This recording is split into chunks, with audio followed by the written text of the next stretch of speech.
Bonjour mesdames, messieurs, bienvenue dans votre dernière édition de la semaine. On est le vendredi 18 novembre 2022, voici les titres de votre édition.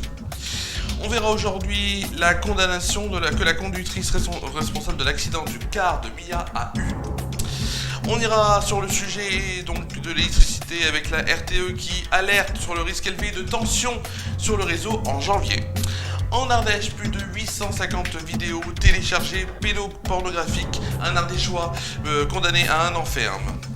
En Martinique, on parlera de faits divers avec une femme de 64 ans qui a été retrouvée à son domicile, morte, à Cap-Chevalier. La météo éphéméride de demain, en fin d'édition, c'est la fin des titres de votre édition dès le vendredi 18 novembre 2022.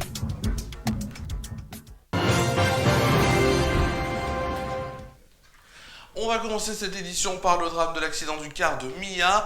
C'était en décembre 2017 qui avait coûté la vie à 6 enfants sur le passage à niveau. Mais est-ce que selon la justice, la conductrice a fauté ce jour-là? La réponse c'est bien sûr oui. Selon le tribunal correctionnel de Marseille, seule ville avec Paris à accueillir un pôle spécialisé dans les accidents collectifs. Nadine Oliveira, 53 ans, a été condamnée à 5 ans de prison, dont 4 avec sursis, ce vendredi. La majorité du procès s'est déroulée en l'absence de la prévenue, toujours hospitalisée en psychiatrie. Le 22 septembre, 4 jours à peine après l'ouverture de son procès pour homicide et blessure involontaire, Madame Oliveira avait été foudroyée selon donc les mots de ses avocats. Avait été comme foudroyée donc selon les mots de l'un de ses avocats. Prise d'une crise de larmes irrépressible, elle avait fini par être évacuée par les marins-pompiers. Vous pouvez, bon, bien sûr, on le sait, hein, en tout cas, on va bien sûr donc en parler, puisque entendre les récits déchirants donc de certains des 17 adolescents blessés dans ce drame le 14 décembre 2017 dans les Pyrénées-Orientales l'a beaucoup affectée. Pour la première fois, elle visualisait les blessures des enfants. C'était comme si la réalité surgissait, alors que jusqu'à présent, tout cela restait très théorique pour elle, a commenté son avocat Jean Codoniès.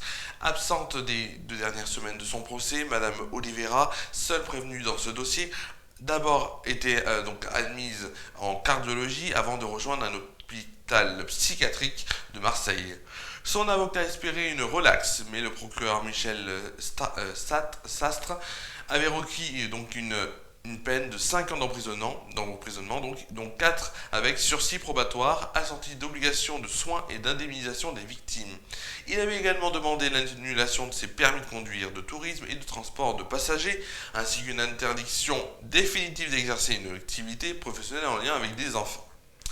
On va maintenant passer à notre titre de l'actualité. Nouvelle alerte sur le réseau électrique. Alors que le nombre de centrales nucléaires reste à l'arrêt et que la consommation des Français est surveillée, comme le lait sur le feu par les autorités, le gestionnaire du réseau a publié ce vendredi une mise à jour de ses prévisions pour les mois à venir.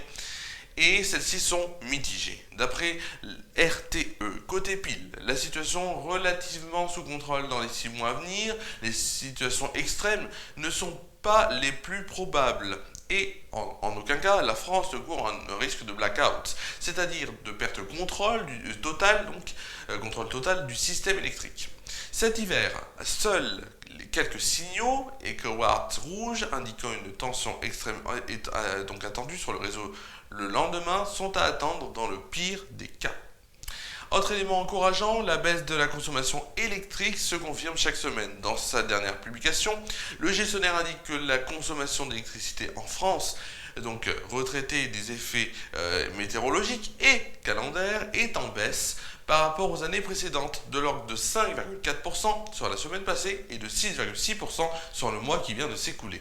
Une situation expliquée principalement par l'importante baisse de la consommation par la grande industrie comparée aux années précédentes. Un effet baissier est également perceptible dans le secteur résidentiel et dans une moindre mesure tertiaire, mais il devra être confirmé dans les prochaines semaines au fur et à mesure que les températures baisseront, indique l'entreprise. Les efforts de sobriété des ménages jouent donc également.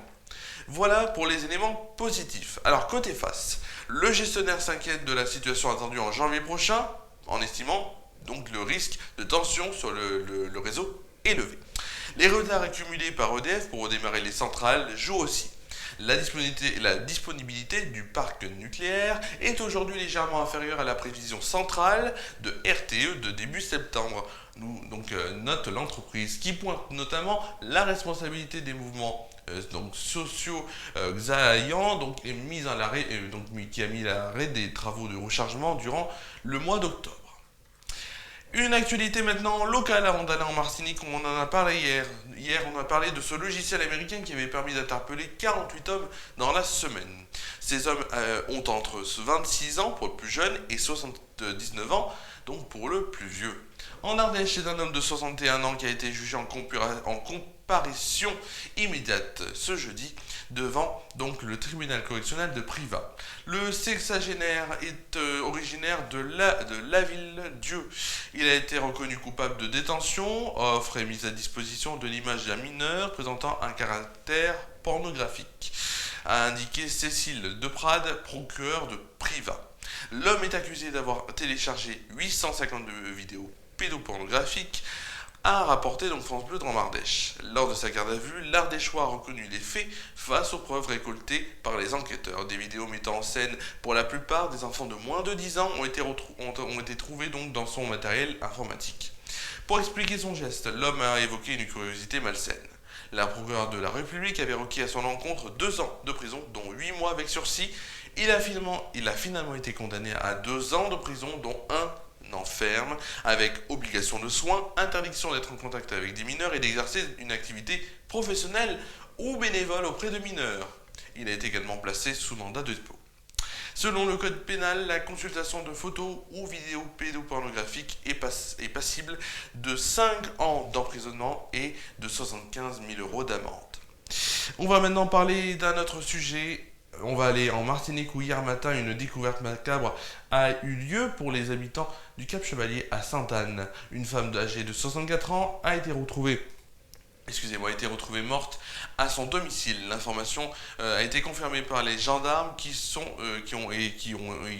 toujours sur les lieux.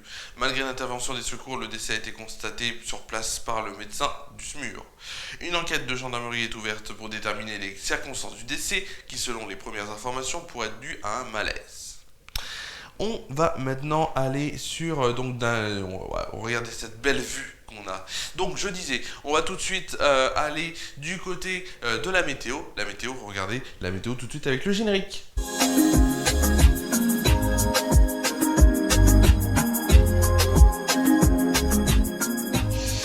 Et on va commencer déjà par demain matin.